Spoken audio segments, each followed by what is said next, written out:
Should you take SARMS as in selective androgenic receptor modulators? This question is often raised in fitness discussions, especially with my friends. This begs the question, what are SARMs? So SARMs are a class of novel compounds that bind to androgenic receptors and displays tissue-selective activation of androgenic signaling. The initial efforts to develop steroidal SARMs were based on modification of the testosterone molecule dating back to the 1940s. So basically, it can help build muscle. None of the SARMs have yet to gain FDA approval, and recently has the popularization of SARMs been taking place by the fitness industry.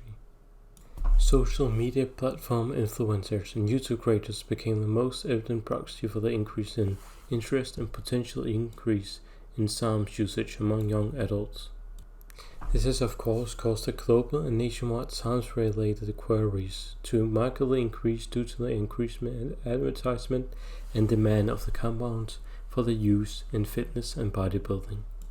Here we can see that the highest point of interest is in 2021, and before that there wasn't as much of an interest in SARMs.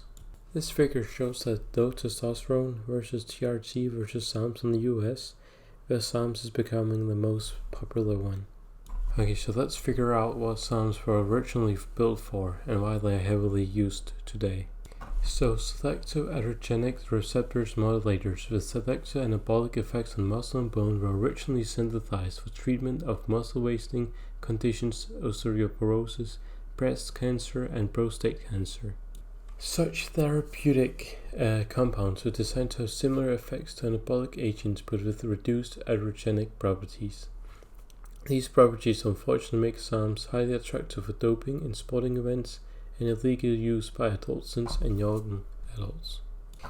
Even more concerning, although SARMs are known to modify androgenic receptors, little is known about the effects they may have on the fertility or other adverse effects of its users. And we need to remember, SARMs are really easy to intake. Typically, they are intaked orally. Hereby I found a study that shows a cross-sectional survey which had 32 questions, 520 responses, and 343 participants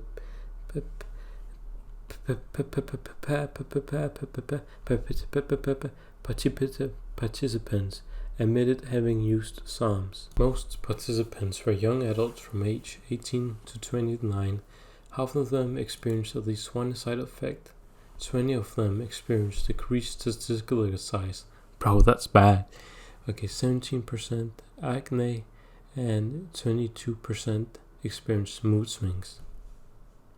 Most of the participants took it in a period from 0 to 3 months, but as seen from the table, the longer you take it, the higher the chance of more side effects that you possibly can experience. And it also looks like from the table that the best one is stick control, if you look at how many side effects compared to the group. But you also need to remember this is an online survey, so there might be some inconsistencies.